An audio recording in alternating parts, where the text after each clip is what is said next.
Action!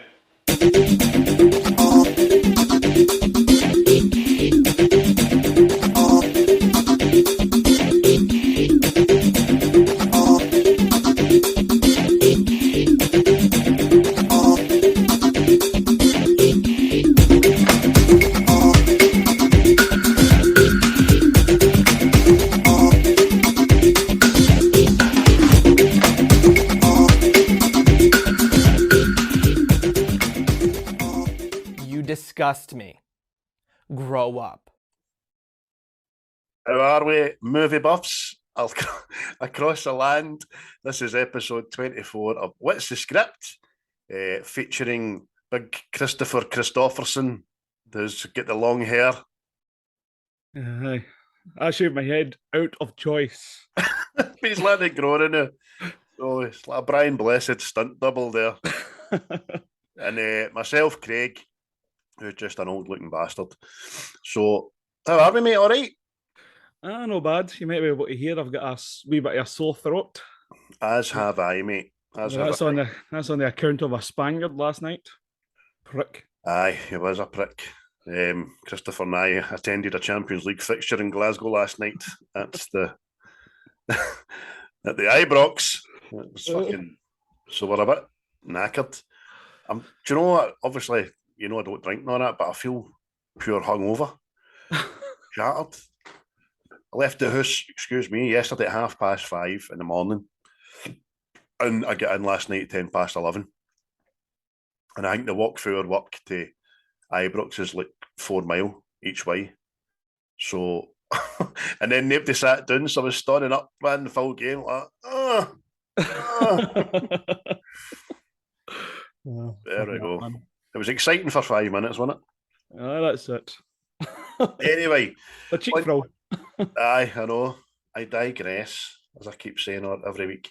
This week, Chris's Choice, episode 24, the penultimate episode before the season finale of 25. We'll talk about that more later. And Chris chose the 1988 cult classic. It's a cult fucking classic. They Live. And I'm only saying it's a cult classic because I'm reading it's a cult classic. I know where I'd classically fucking put it, but They Live, mate. What does They Live mean to you? What does it? When's the first time you seen this film and all that jazz? Bit of nostalgia for you, innit? Oh, aye. This is long ago. Very long ago. I think I still had fucking pajamas on, you see. But I think it's obviously, see one of them you watch. See, the first time I seen it, I went, this is fucking mental. Know what I mean? Like that. There's a wrestler running about shooting aliens that nobody can see unless you wear sunglasses. Aye. Then, see, after watching that, mate, see, for the first time, I started doing that with sunglasses to people. I actually forgot to get into the room and get myself a pair of sunglasses, but I've got no pair of sunglasses that look like Ray Charles specials, man. They had them. Oh, the big obviously, as you get older, I know I've watched it again and all that, right? And knew it was kind of hammering home at something else. You know what I mean? So, of course, but you'll only understand in adulthood, really, wouldn't you? Yeah, I mean, because the aliens on it, yeah, you're not going, oh, see the aliens on it. I was fucking terrified.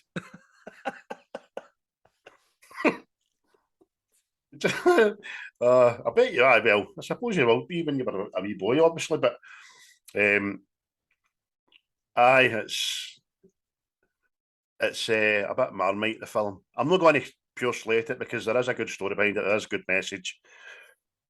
And I've got to remember, so I keep telling other people to remember when this was made. You know what I mean? You can't judge it on today's standards, which I'm not going to, because effects wise and all that, I thought it was all right for its time, kind of thing.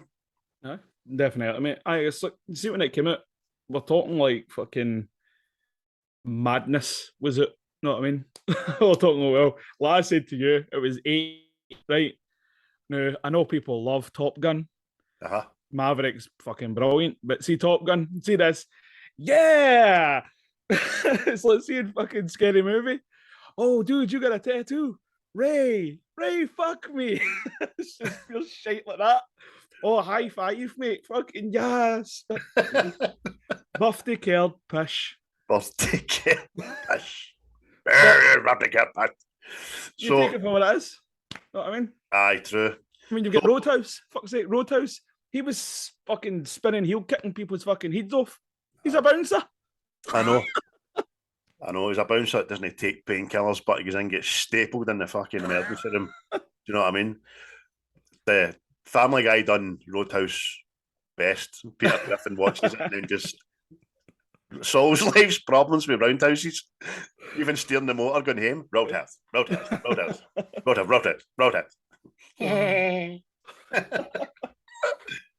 Brilliant.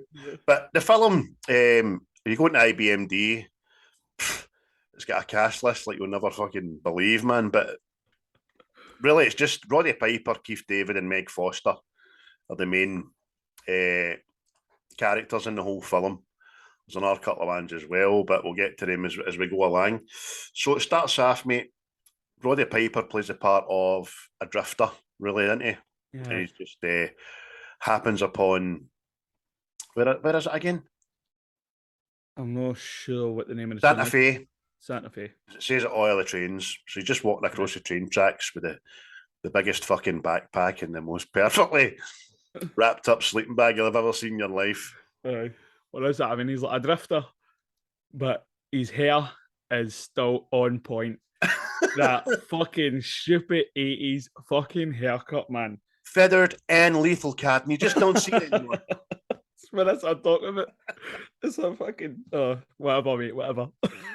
So Roddy Piper, we all know, well, people my age and your age know that he was predominantly a WWF professional wrestler, which is now WWE, obviously, and he was Rowdy Roddy Piper, and he had a bit of affiliation with him because he wore the kilt and all that, but he was a bit as Scottish as fucking tiramisu, wasn't he?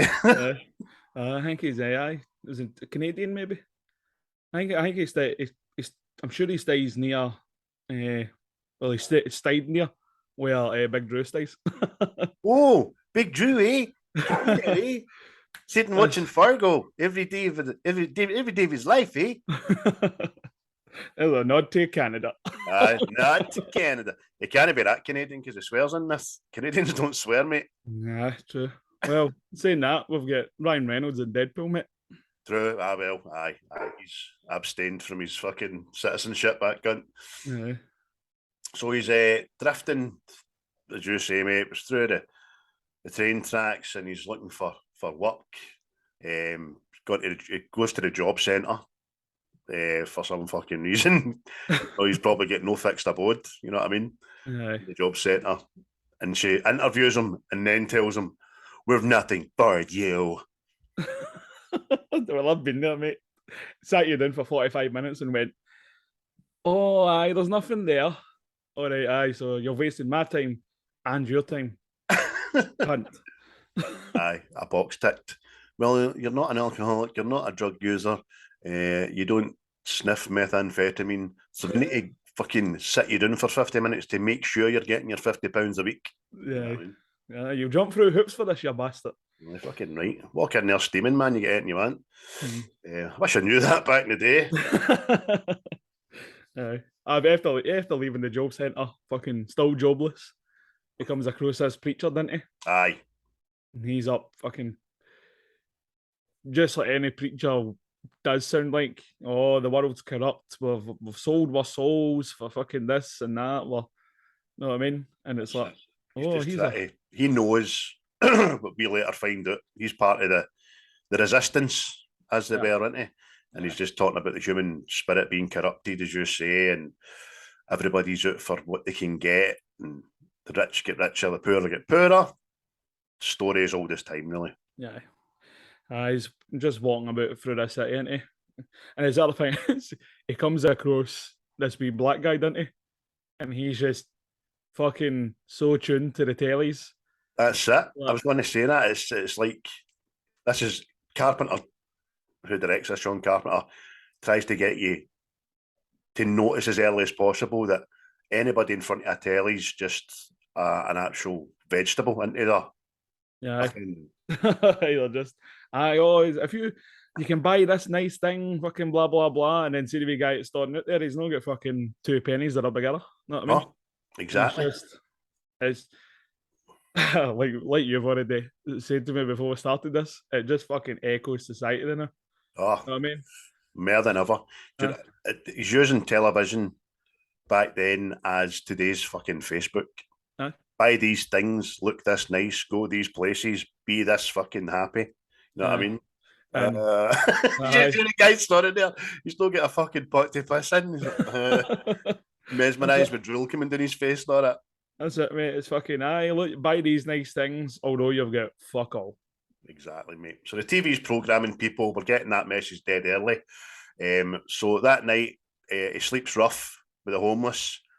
All the homeless have fucking tellies and all. Where are they plugging them into puddles? Oh, fuck knows, mate. I don't know. It's the one thing I always see when I'm watching it. Because there's like all the wee hobos, they're all gathered around this telly, aren't they? They're just... And I'm going...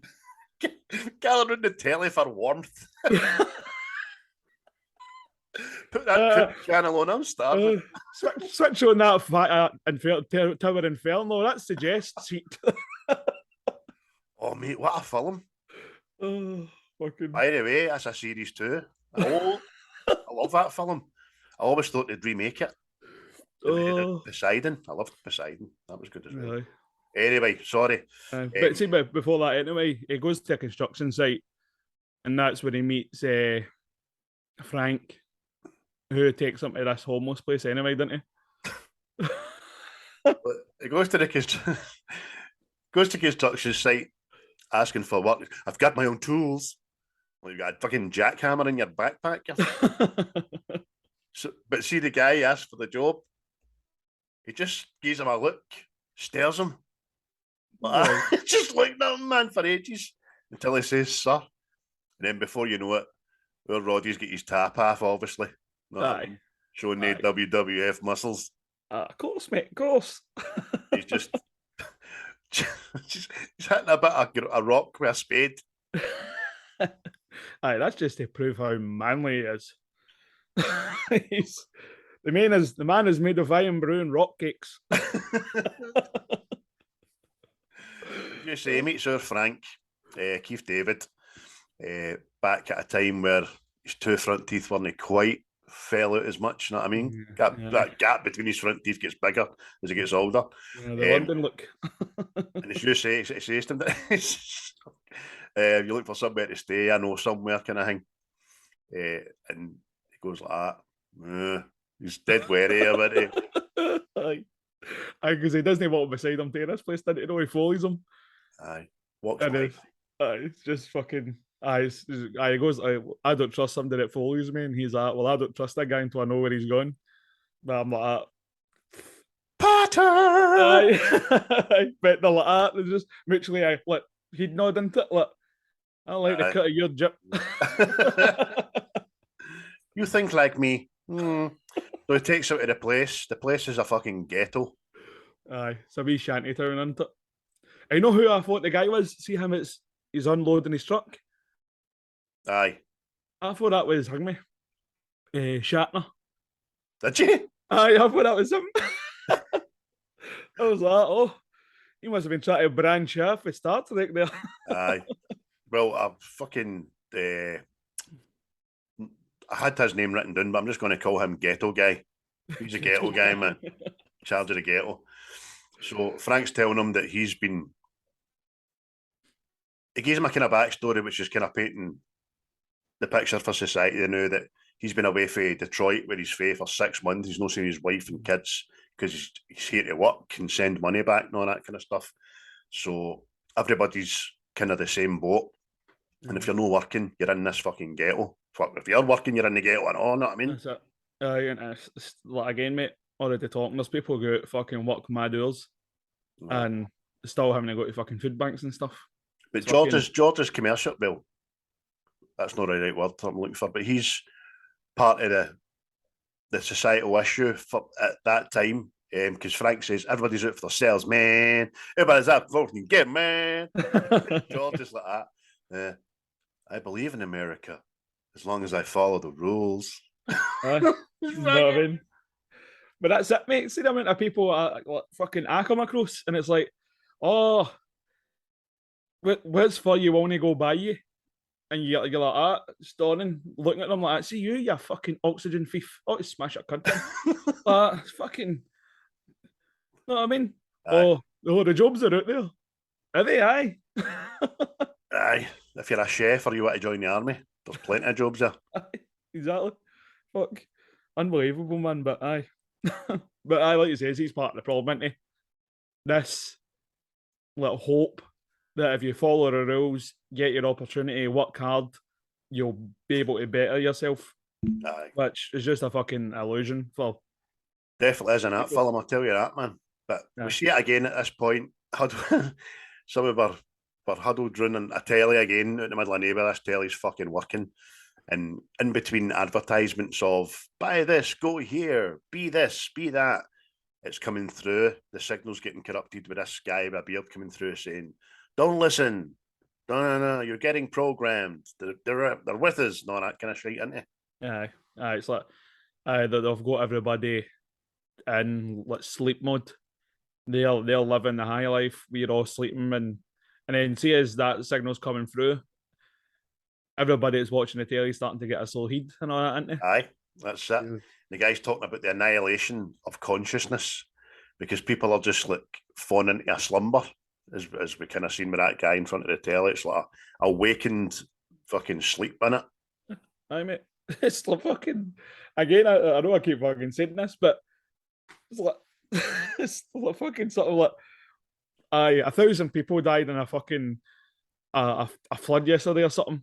But there's Love Island. You know what I mean? Oh, that's something that I know what I mean. That's what people talk about. Oh, did you see that in Love Island? Oh, I don't like him. Like that. Meanwhile, fucking bonfire. Aye. Know what I mean? With trying not to go off piste, I've never noticed it more than I have in the last 3 years. Aye. With COVID, and then COVID just stopped when the Boris situation happened, and then the Boris situation just stopped when fucking Ukraine was invaded, and then Ukraine stopped when fucking Boris was getting fucking back into.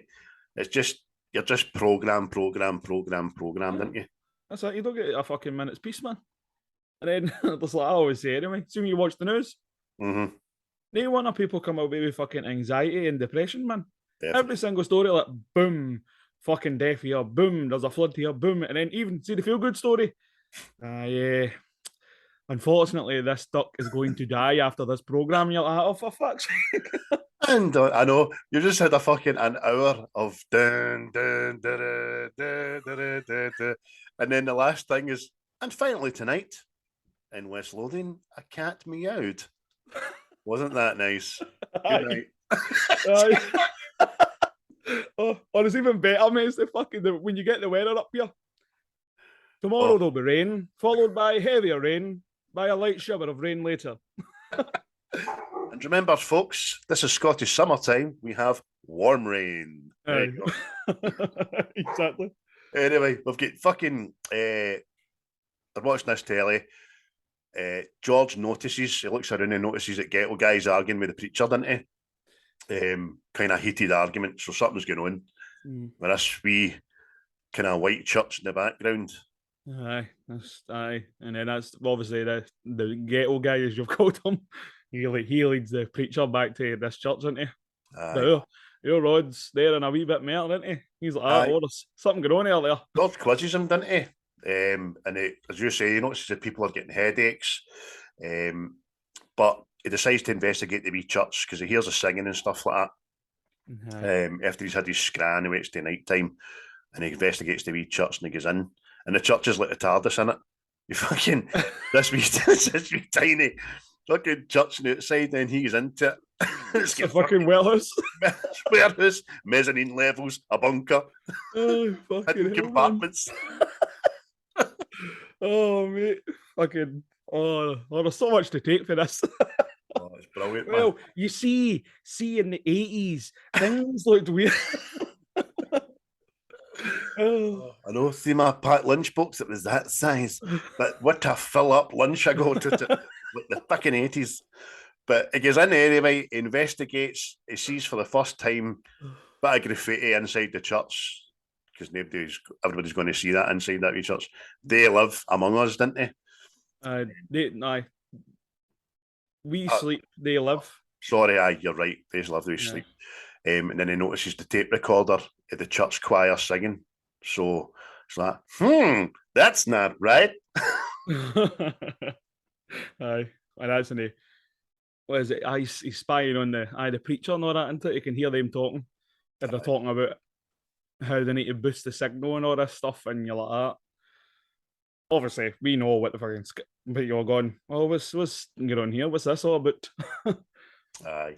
But he's, as you say, stumbled upon the resistance, we'll call them. These are all the people that know what's happening. So they want their signal boosted, all the while knowing that there's another signal that they need to get destroyed, which is the alien signal as well, which we don't really find out watching it until a wee bit later on. But George is a clumsy bastard. He falls through a wee bit of a hidden compartment. Is where he finds. Is that where he finds the sunglasses? Aye, the sunglasses in this, but I don't think he rummages through to begin with. I think he just falls through and then he starts fixing the board back into place. And the preacher just sneaks up behind him like a fucking ninja. Aye. And he starts going. This blind preacher sneaks up on him like a ninja without banging into it at all. I want to touch it. Let me touch your face. Just starts groping his face. And he's going, yeah, I just wandered in here, fuck off.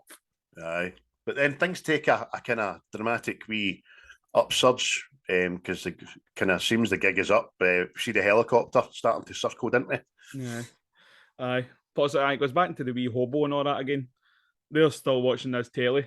It gets a signal in the middle of nowhere and all. I lived in the 80s, mate. My telly's fucking murder. Aye. Especially the one in my bedroom. Try to get a fucking signal on that bastard. Yeah, but he's talking about how, see, like, as we call now, fake news. Mm-hmm. He's been watching the news and all this shit, and it's like, oh, people out there are getting crazy. There's this virus. It's just making people go fucking loopy, and you're like that. The ghetto folk, aren't they? They're all that. People downtown are going crazy, man. They're going into this sleep, which they don't wake up from, man. So Gio's starting to fucking take it on board a wee bit. And Frank's just telling me, fucking leave it alone, mate. Just leave it. You know what I mean? Just tore apart the line.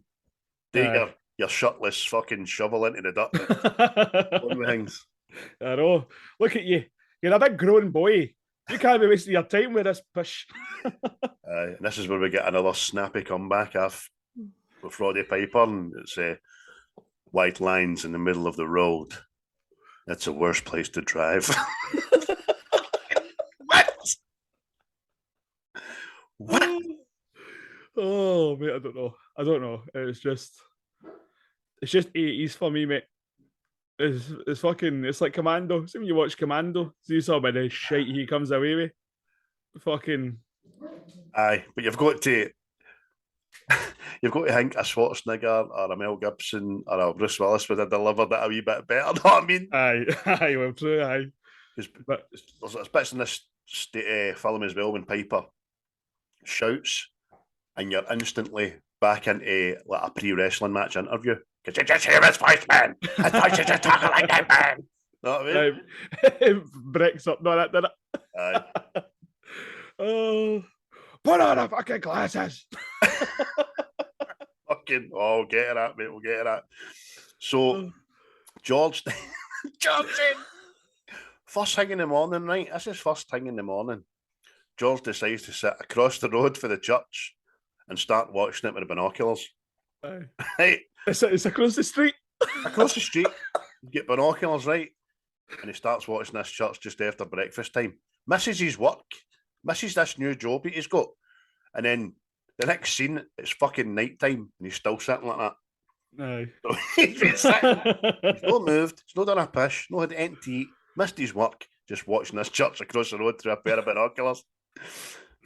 But the next thing, fucking all shipwrecks list in it. Oh, aye. It's fucking police helicopters. All these people come out of this church, fucking into motors disappear and all that. And then the next thing, the police are there, aren't they? That's it. Helicopters, paddy wagons, about 1 million extras in police. And they all just come in. The bulldozers start flattening the ghetto.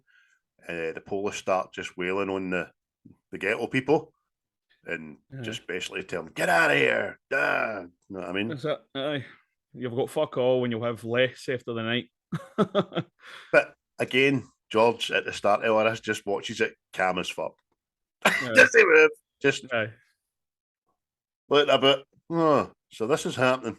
What's going on here? But it was a bit fucking. Obviously, eventually starts running, doesn't he? Aye. And he goes into this lane, and you've got the guy that was on the telly telling everybody we're all sleeping and stuff, and the preacher's there, and the police are just fucking annihilating the two of them. Aye, hitting them with big sticks, isn't they? Aye. Good guy and preacher. And just preacher's obviously blind. So does he know where the next hit's coming from? He's blocking nothing. I mean, but it is, when you think about it, it's a fucking bit hard hitting, especially back in that time. But he decides to bolt.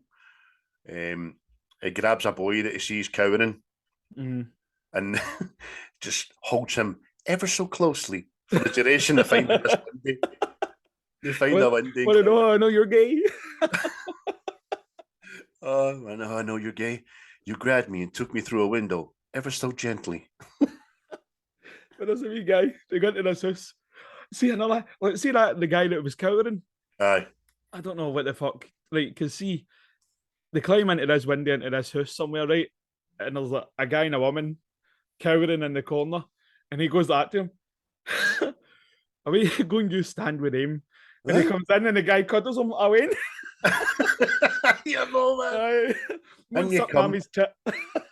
So obviously, I know. So this house in the middle of everything is obviously invisible to the fucking police and the helicopters, not because nobody ram raids it. And they've got a telly on in there, obviously. You know what I mean? They're waiting to see what's happening via them. And the wee black guy that's sitting says something kind of half a cuff to him. Yeah, World War III or something started it there, or something like that, along the lines. That's right. But it's just, it was like, whoever speaks out against the authority or whatever, you're just going to get fucking trampled. Aye. You know what I mean? There's a bit of early nod to kind of V for Vendetta in this as well, you know what I mean? But the next day, sun's out, the church has been set ablaze, it's smouldering away there. But listen, don't panic because the fucking telly is still working. The ghetto's been flattened, people have been jailed, chased, church has been fucking set alight, but that telly's still going, man. But the old Roddy Piper goes into the church, doesn't he? And he remembers this wee trap door thing, and he goes, right, fuck it, what the fuck was in there, sort of thing. Yes. And it stacks of boxes of stuff. But he takes one box and he takes off into the city, I take it. Aye. Into a back alley, decides to open the box, finds it just full of sunglasses. Obviously, he's perplexed as why they hiding these, but sunglasses got to do with stuff. Yeah. So he planks the full box in a bin, barring one pair, obviously, doesn't he? Yeah. And he puts these on and he starts walking down the street. But as he puts them on, it was just see that fucking idea for like a movie. That was just fucking brilliant, man. It was kind of good, wasn't it? Mate, just for that imagination. But he's wearing these glasses and the street looks black and white. So he's like, the fuck's get on there? You know what I mean? The next thing. He puts them on and starts looking about, doesn't he? That's it, man. So what are the reality X-Ray Specs, isn't they, man? Everything he looks at, he sees the real hidden message behind it, the stuff that we don't see, but we're getting subjectively programmed into our brains, and every advertisement, every paper, every crisp packet, every can of juice is just obey, follow, buy. You know what I mean? I One consume. question. Aye. No independent thought and all that.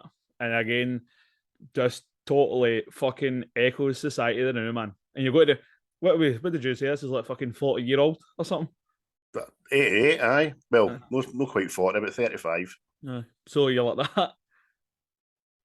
How fucking far ahead of its time is this? Because, see, you know, it's like no independent thought. There's one narrative and everybody's to follow it. Aye. Know what I mean? That's it. It's like, well, we're talking about the consume. I mean, we're talking about people the cost of living crisis and all this, oh, I can't afford to heat my my fucking all the rooms in my house and all that.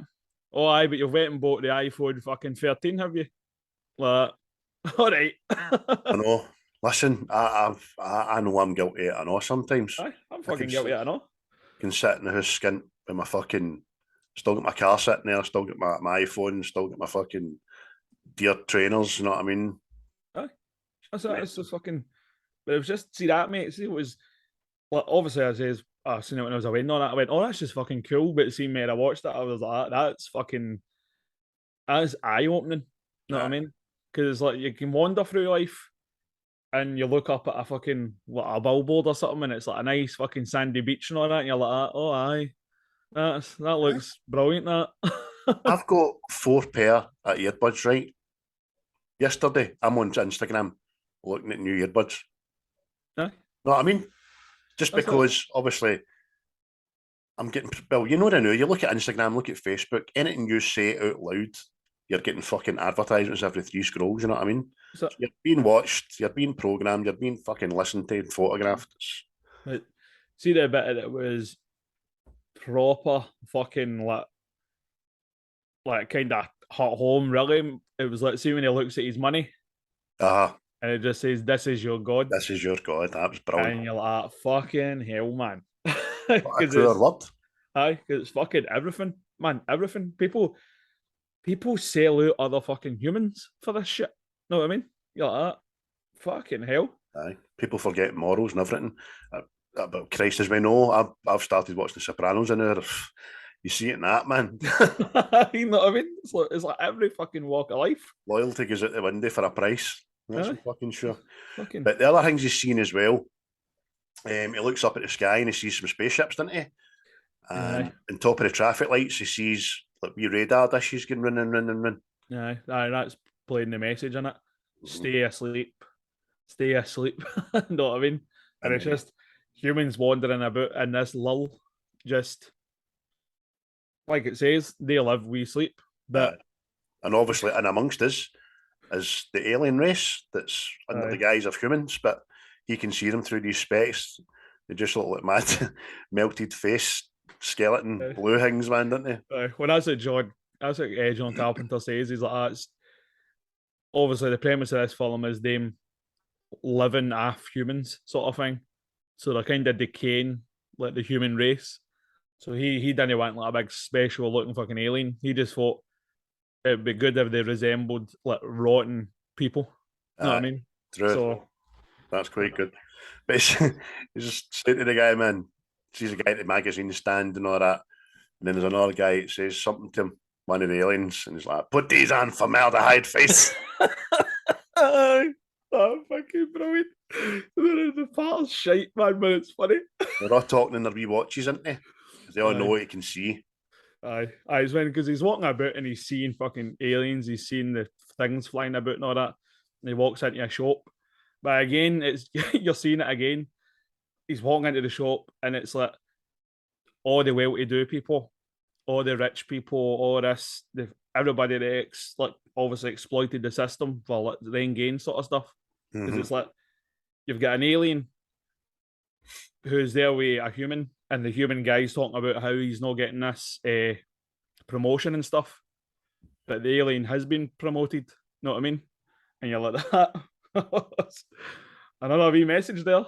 But then he bumps into this woman, didn't he? He's like, See the way he just slaughters her. He's like, because there's a wee human woman in there, and he's like, you're all right looking, but fucking her. Aye, because she starts spraying herself with perfume, and he's like, that's like pouring perfume on a pig. Oh, mate. So a copper then comes out of nowhere, doesn't he, and jumps him. Rugby tackles him, didn't he? Clotheslines him, actually. Mate, 2 minutes, what, I pause that? Aye. Hold on. Whoa. The police comes out of nowhere, clotheslines him, and then Roddy does the same back to him and gives him the throat jab or the eye jab, didn't he? Pure wrestling. Aye.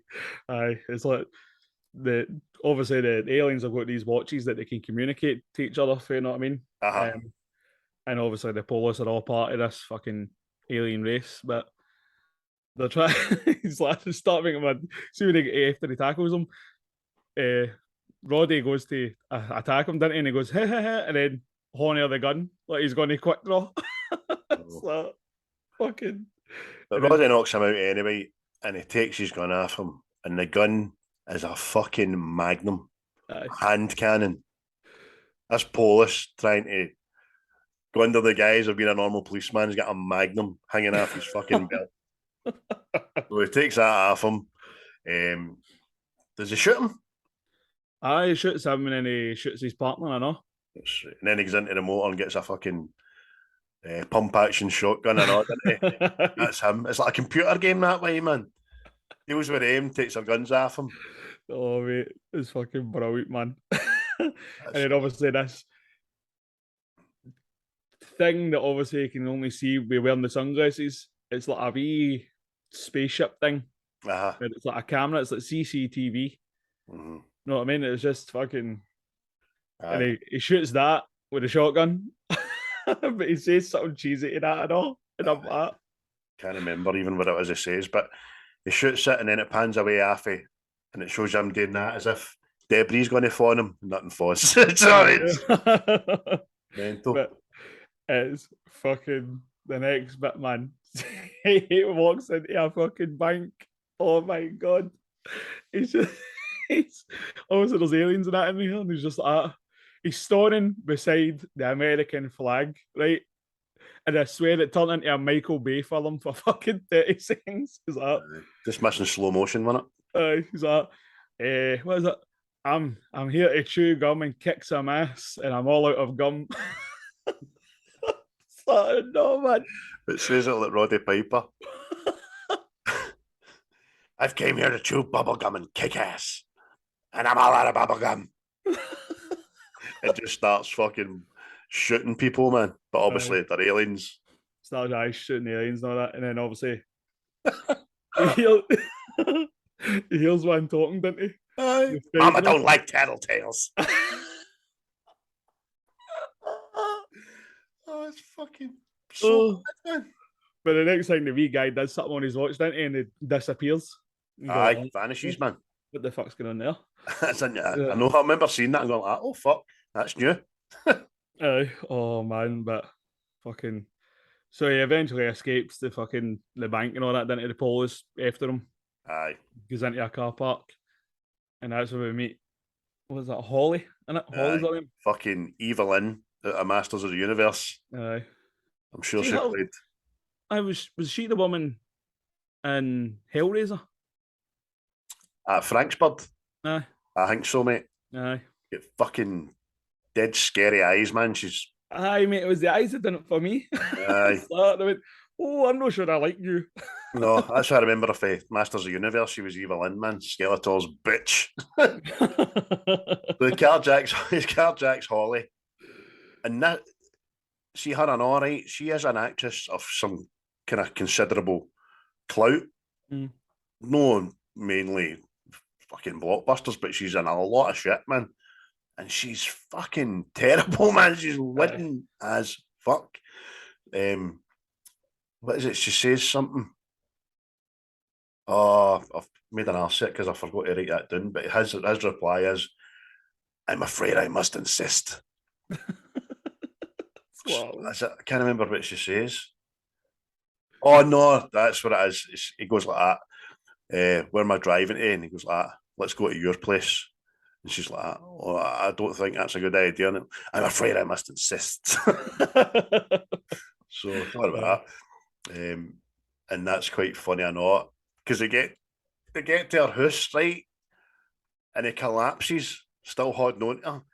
And then she nearly stickies him right in the bus stand. I don't know, mate. Until she wasn't expecting it. Aye, that was fucking method acting. This is terrible, this acting. At this stage, he's meant to be portraying to us that wearing the glasses takes its toll on you the longer you wear them. But I've seen fucking better nativity plays acting, man. He's just lying on her flare and he's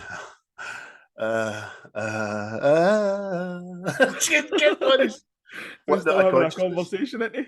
He's like, and then she goes to do something and he's like, don't push your luck or something like that. And I'm going, oh, fucking hell, man. See that? I remember watching that, right? And I'm going, get back to the fucking aliens, Get back to that. You've done that fucking pure brilliant, all that, and then you've gave us this piece of shite in the middle. Know what I mean? Because he pleads his case to her badly. Do you know what I mean? About the fucking what you can see and all that kind of shit. Dialogue's fucking shite between them. It's so boring. And then we find out Holly works for Cable 64, which is quite prevalent in all the tellies we've been seeing, that this is the main channel that everybody's fucking watching. And the next thing, she just fucks him out a window. He's like, what is it she's doing? Because he gets up. Does he think he's luck's in or something like that? Because she's like, I think she's drinking. And she pours herself a drink, and I don't know if he gets up. That's because she mentioned she works for that news channel, innit? Aye. And he says, I'm really thirsty. Can I get you one? And then he gets up, as you say, and then out of nowhere, she just turns into the fucking Incredible Hulk. I know. I mean, Roddy Piper is fucking massive in this. Know what I mean? I know. He's massive. He's a fucking man mountain. Know what I mean? And she puts him through a big, massive fucking window. Know what I mean? And it's like, aye, down a cliff. Aye. No, I mean, this is how fucking big Roddy Piper is.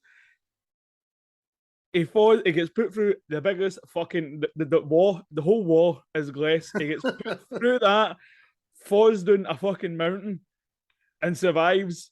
Aye. And he's like, oh, like he's stood in fucking Lego, know what I mean? Oh, I feel that in the morning. He's underneath this house in stilts. And he's no get his specs, and the fucking roses are coming into the roses, as they say. The roses.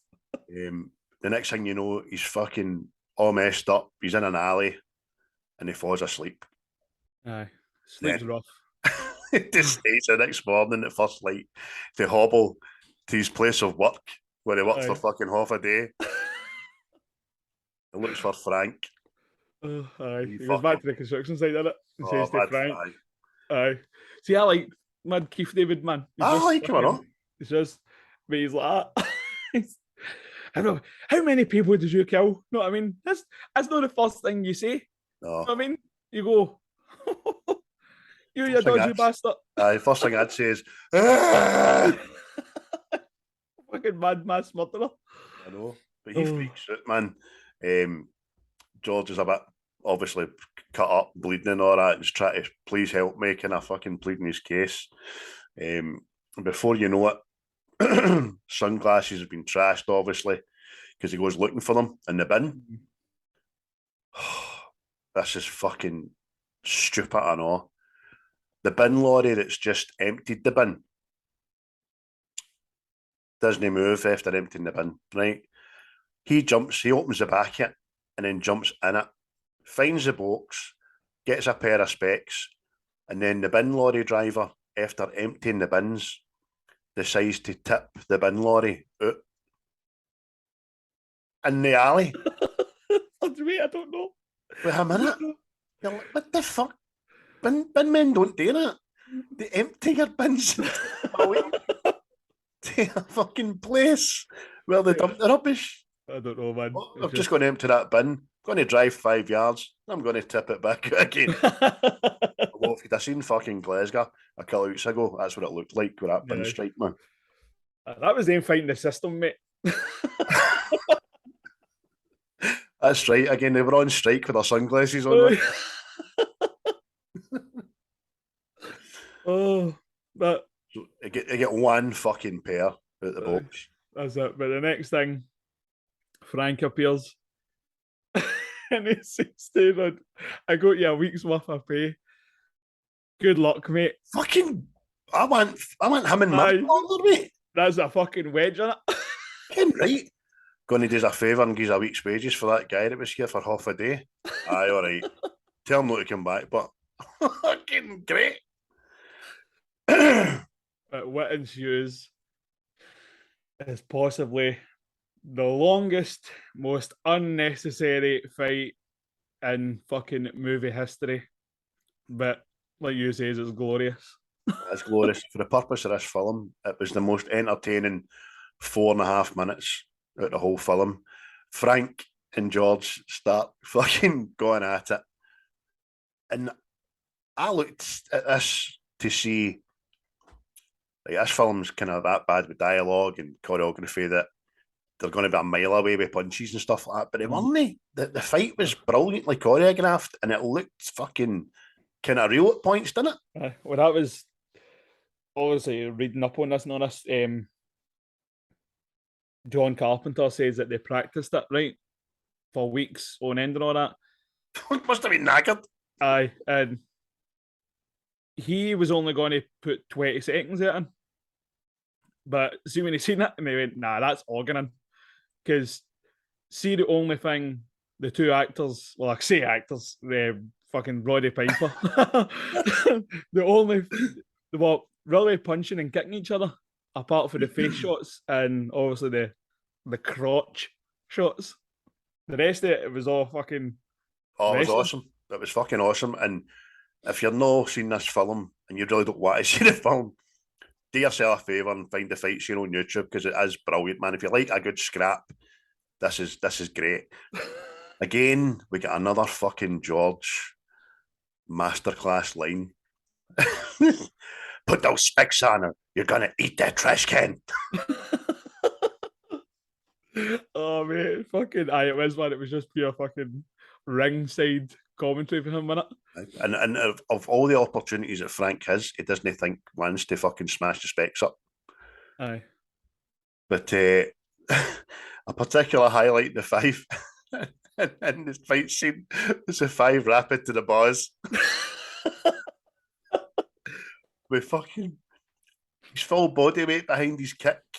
Oh mate. I've hopped any normal man in two, you know what I mean? And I think there's a bit that is ad-libbed. I could be wrong, but right, obviously Roddy George picks up the plank, doesn't he? Frank picks up the bottle. George just smashes a window with a plank, throws it out because he tries to hit him, and then Frank smashes the bottle and it disintegrates. Aye. George Aye.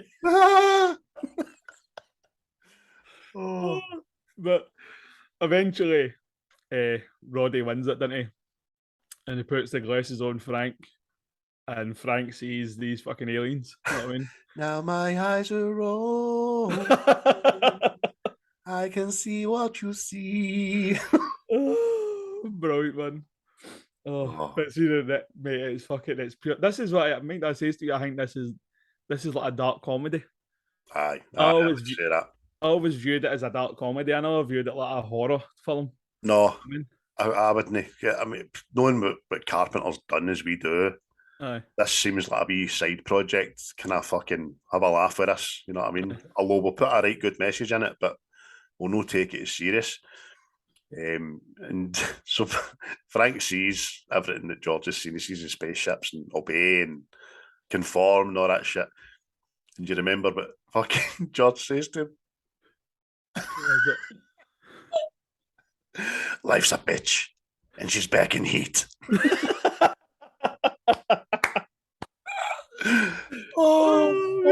I'd love to know who wrote this, man. I know Carpenter wrote it, but I need to know who put these lines in, mate. So they go to the hotel, the two of them. The two of them look as if they've just walked through a fucking 16-car pile-up, don't they? It's all fucking lumps and bumps and swollen lips and all that. It's just fucking. I will have a room. It's like, okay. Aye. Oh. Another fucking off-the-cuff George blurt. Ain't love grand? You talking about, mate? What? Oh, but there's a chance he's concussed here, but. Oh, well, true. Oh. So. But they're in this hotel room and that, and then they're all fucking sorting themselves out after their fight and all that. And it's just fucking. And they decide they're going to have to seek out the resistance, and they need to find like-minded people that know the script, find out what they're going to do. Find the people who made the sunglasses. Jesus Christ. Fucking Ray-Bans, is it? Aye. George has a bit of backstory. This is the empathy scene, you know what I mean? And just tells Frank about how he ran away because his daddy used to beat him, and my dad even tried to cut me. I had to get out of there and all, mate. Mate. He kind of basically says he gets sent to church and he gets battered every other day of the week, doesn't he? He's like, I'm not the little boy anymore or something like that. And I'm like, oh, for fuck's sake. It's glorious. Glorious as fuck. So imagine at one point they went out and bought a carry out because they're sitting drinking beer and all that. Don't know who went to the shops, which was quite funny. But fuck's sake, ghetto guy appears.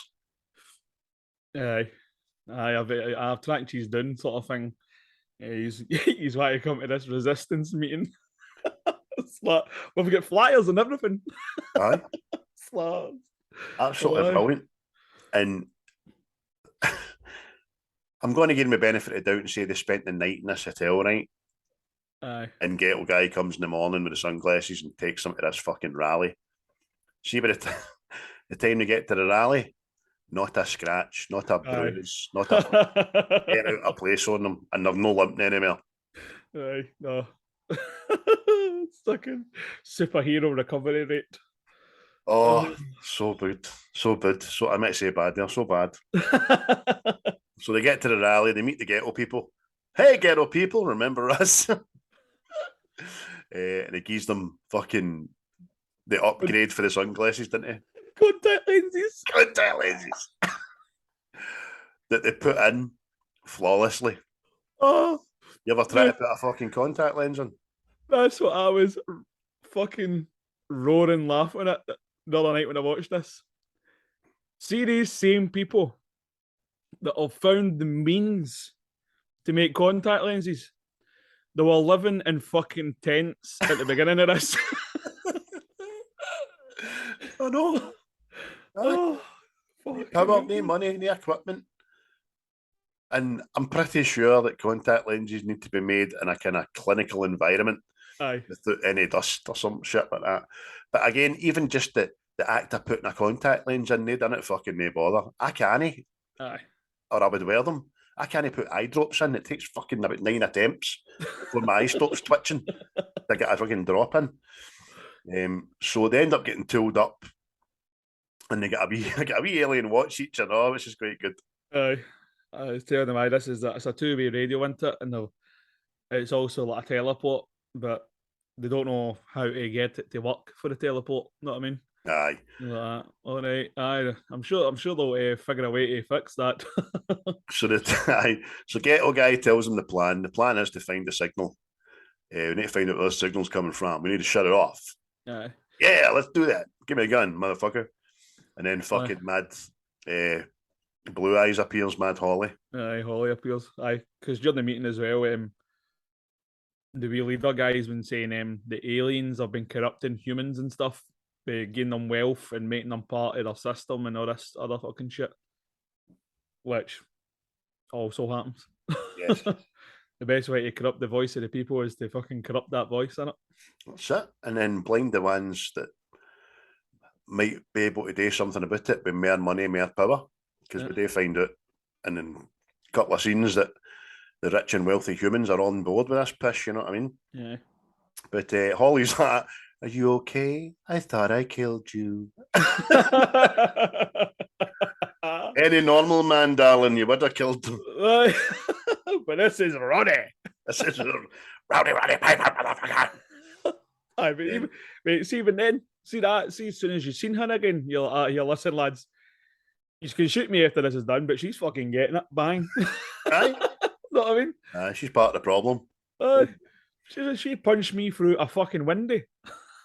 He's got the puppy dog love eyes on, man. But before he's got any chance to reply to her, there's a big, huge explosion. Aye. And they've been infiltrated, haven't they? That's it. Police show up again, and they're not taking any prisoners. Oh, it reminded me of that bit in the original Total Recall, when they just get fucking O'Hagan's guys all come in and fucking, whoa, fuck, where'd you come from? There's an ambush, there's a slaughter, basically. Yep. The resistance. And then we're back in another alley. No bother. But see, the thing is, that's what I meant to say, I know. Mind the wee Chinese guy for Die Hard? Remember he steals the chocolate bar? Aye. He's there. Is he? Aye, he's one of the Resistance members, only in that lane bit. Oh, I never noticed that. Aye. Well, I'm sure it's him. Johnny Extra. But see, that way, it was kind of good when they done that as well. Let's see, we switching back and forth between like seeing the cops and they were like normal, and then you were seeing it obviously through the contact lenses. Aye, I forgot for like half a minute that how the fuck you seen them? I forgot to put the contact lenses in.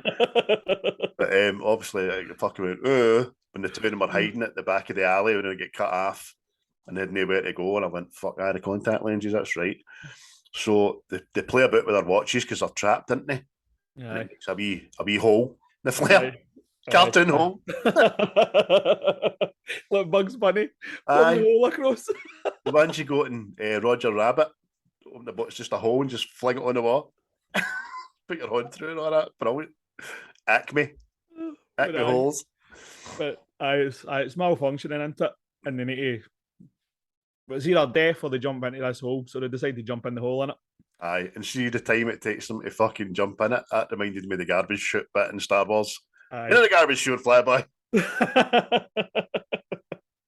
So they jump in the hole shuts, and they're in this kind of fucking big long corridor kind of place. Looks like a big silo or something like that, doesn't it? It's like a big base or something, isn't it? And they hear and then this is where you start seeing the alien fucking see the two soldiers. This talking device that the wee two prongs come out that is right out of fucking Star Trek and all that shit. Know what I mean? Just no. Do you know what it's out of? I know it's out of something, and it's Ghostbusters. Is it? It's the EMP fucking thing. And it goes up like that at the side. I think they find Slimer weighing on it. I knew I'd fucking seen it somewhere. I just took it to be Star Trek because they're always whipping shit like that out. Aye, so I was disappointed at that, man. I was just stole it after fucking set of Ghostbusters. But they're in the hideout. The alien army people are dressed in fatigues for fucking the snow for some reason. And they're on the Ghostbusters tech red on each other. Fucking, they're all celebrating. We've took out the resistance now, innit? And fucking, but the next thing, they're walking through these corridors, and the next thing they hear this round of applause in it. Mm-hmm. And it's they go into this big room, and it's a big congregation, aliens and the rich and powerful. It's like a corporate fundraiser in it. It's it's the elite. The elite, bastards. And the guys that's talking on the podium says, after tonight's annihilation of the resistance, we project that we will have full control and annihilation of the human race by the year 2025. And everybody's like, hey! It's ended. That sounds marvellous. Again, that just fucking shows you again, mate. See, that I believe shit like that, but like fucking all the rich cunts are just sitting and going, I say we hike up the fucking fuel prices Why? For a fucking laugh. Aye. Know what I mean? Aye, Watch these cunts all fucking eat one another. Know what I mean? that's a Weinstein fucking mentality in it. It's Aye. another fucking faction, but they're all sitting there. Frank and George just walk in unchallenged. Aye. They're fucking tooled up to the nines, man. Aye. Bogging, no dressed up. Everybody's in a tuxedo and fucking what knows, not I mean? Aye. They don't But look then- at a place at all. See what I thought was, I knew I've just kind, it's just kind of the coins just kind of dropped, but see, it's like the wee hobo guy, the wee homeless guy that was I watching the telly. The wee black boy. No, hang me, the homeless guy with the beard. He starts talking to them. He's in a tuxedo and all that. He's been recruited. But I was like that. Why the fuck was he recruited? And then I kind of tapped just there and now that he probably stuck them in. See the church. Right? So he's like, oh, hey guys, is that you recruited as well? I didn't know they recruited Jews. Is that who takes them the wee tour? Aye. The guy with the beard on the Aye. telly? No, see the homeless guy that's watching the telly. Right. It's him. Right, okay. Right, I get you now. Aye. Because he takes my wee tour, doesn't he? Aye. And he takes them to this. I just called it the alien slingshot room. It's just. Aye. I've just called it the fucking, what is that I called it? Just a transporter room, or a signal room. And it's just like a ledge into space in it. I mean, mate, it's very, very, what's that? Is it John Carter? Aye. It's very John Carter, isn't it? So it's just this thing. The guy tells them, he says, they can take you anywhere in the universe or on this planet. If you can't be bored going to Mars, you can go to your granny's. You know what I mean? Yeah, that's it. Just fired off into space like a fucking dried pea.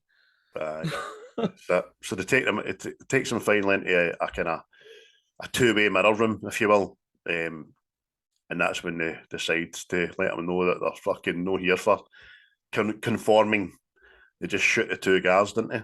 Aye, because through this piece of glass they can see the news studio, isn't it? And it's They grabs him by the beard. They're fucking leading them into another room. but it's like the wee guy says to him, he's like, well, I mean, what's the point? Why could we not get our share of being rich? You know what I mean? It's like, and you're going, look, and as you just see it, fucking scumbag. You know what I mean? Aye. Sell out your own. That's it. Why can't I get my turn? But at the expense of the human race, you just want your slice of pie before you die. Exactly. And that was very fucking revealing of the humanity again. Mm-hmm. But the next thing I've just wrote down Frank and Roddy go to town. I've wrote boys go tonto in studio. Try to get to roof. Oh mate, I'm just fucking. They just start shooting it, and he's what a prick he is, by the way. Have any of you seen Holly? Why the fuck would Holly be there? She was at the fucking meeting. I know. I mean, they then decide that he's got a love interest now in her. When it fucked him out a window on a cliff. he's all for her, know what I mean? But they're shooting up the places you say, mate. They're going tonto. They've got unlimited bullets as well, which I noticed is fucking great. Two guards at a time attack them. The fucking see the delay he turns round and shoots these guards. It reminds me when I used to play Call of Duty. I would turn around and fucking shoot people, and they never shot me first, but I die. Right? This fucking pissed me off. This alien race of advanced technology has a population of 9,000 million people. But guards, attack these people two at a time. That's the strategy. Have at it. Again, mate, it's back to the old fucking 80s and all that. It's not really 80s, isn't it? It's just every film ever.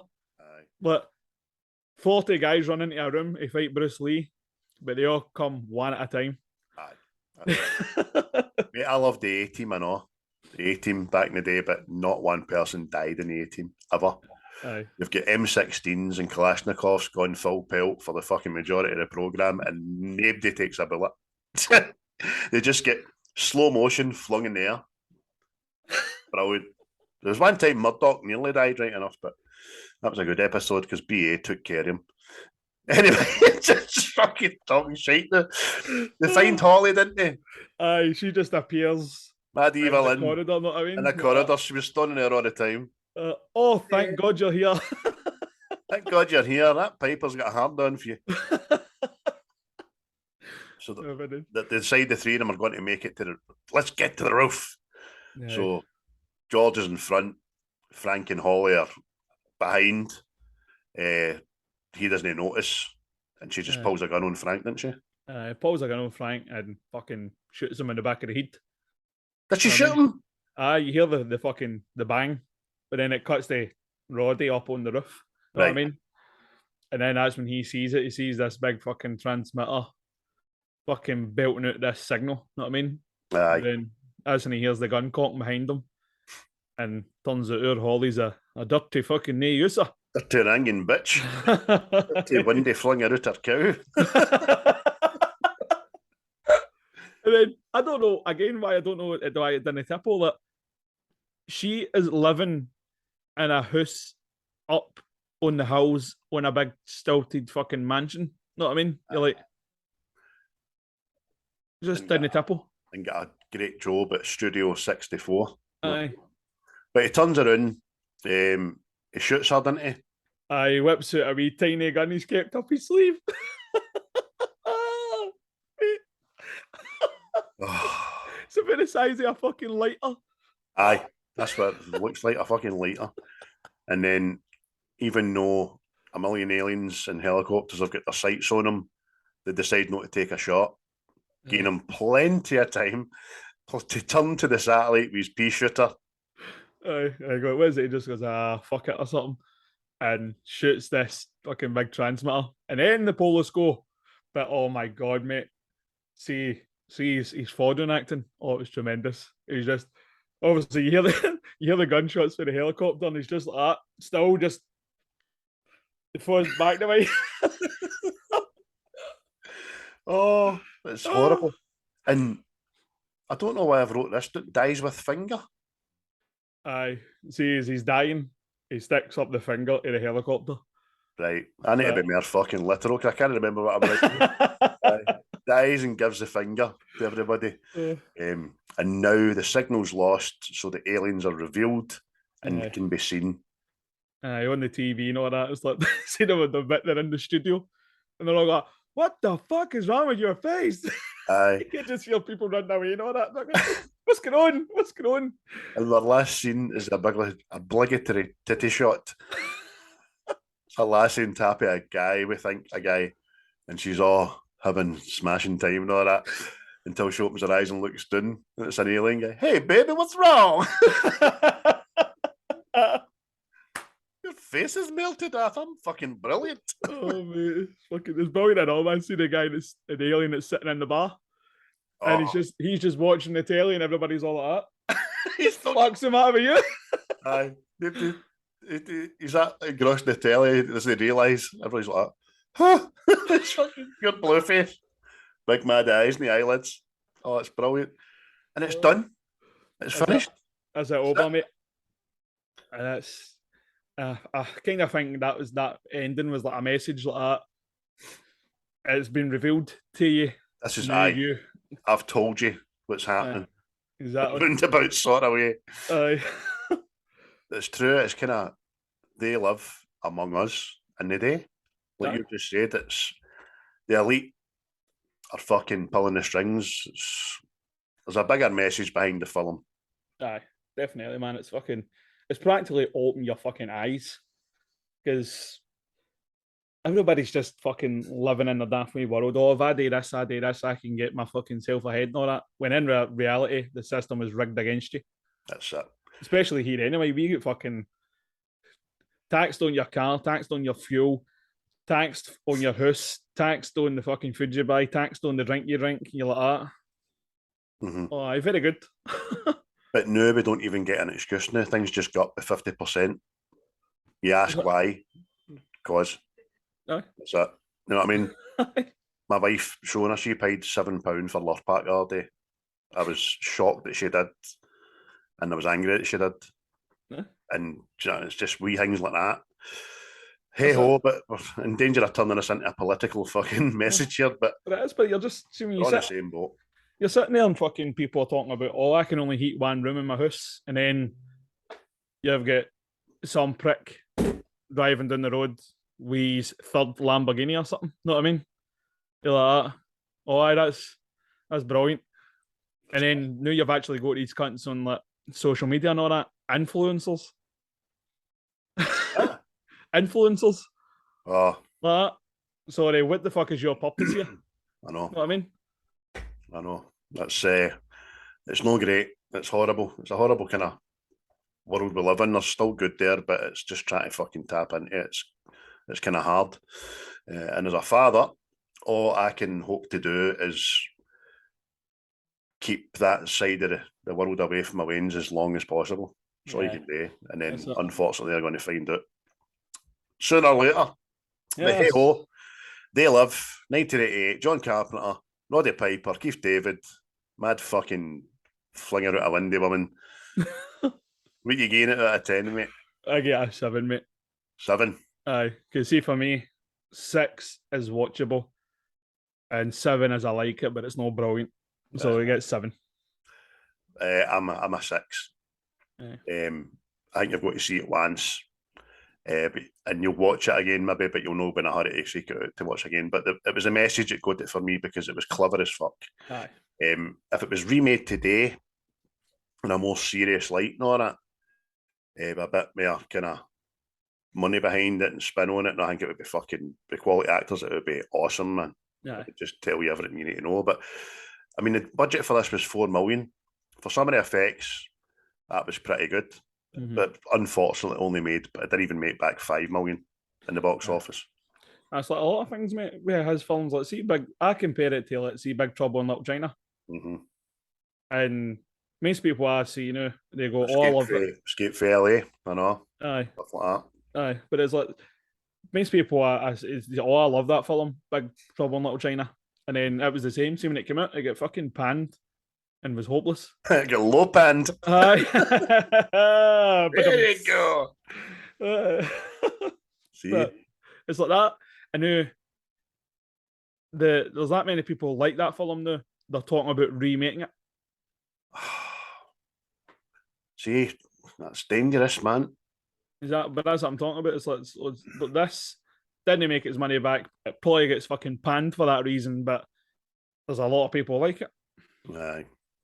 I suppose I'm a bit of a hypocrite saying this should be remade and Big Trouble in Little China shouldn't be, so there we go. But aye, there we go. So 6 for me, 7 for you, which is 13 out of 20, which is not the lowest. By no means the highest either. What's your Glaswegian? I'm no 41. I'm like fucking. Oh, I don't know, mate.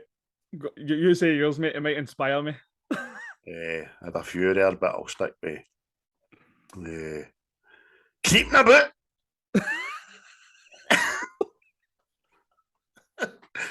You're heavy creeping about, mate. I'm just. Are you blind, you bastard?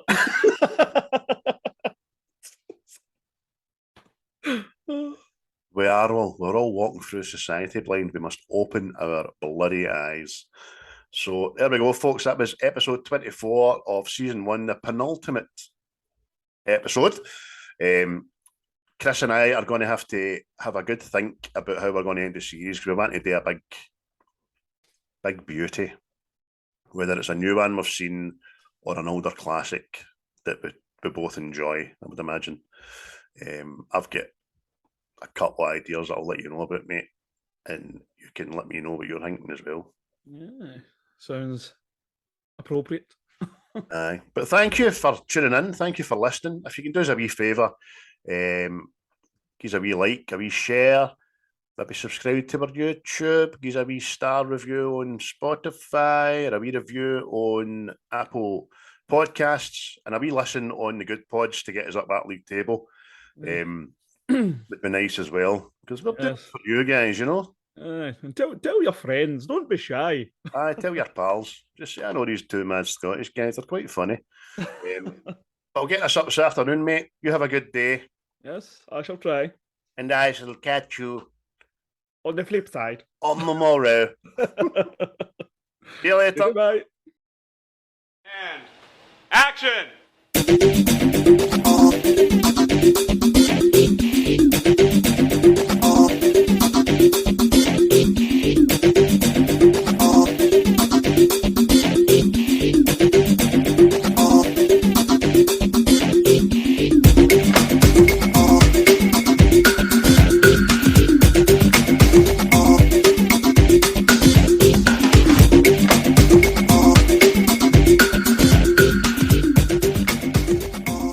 You disgust me. Grow up.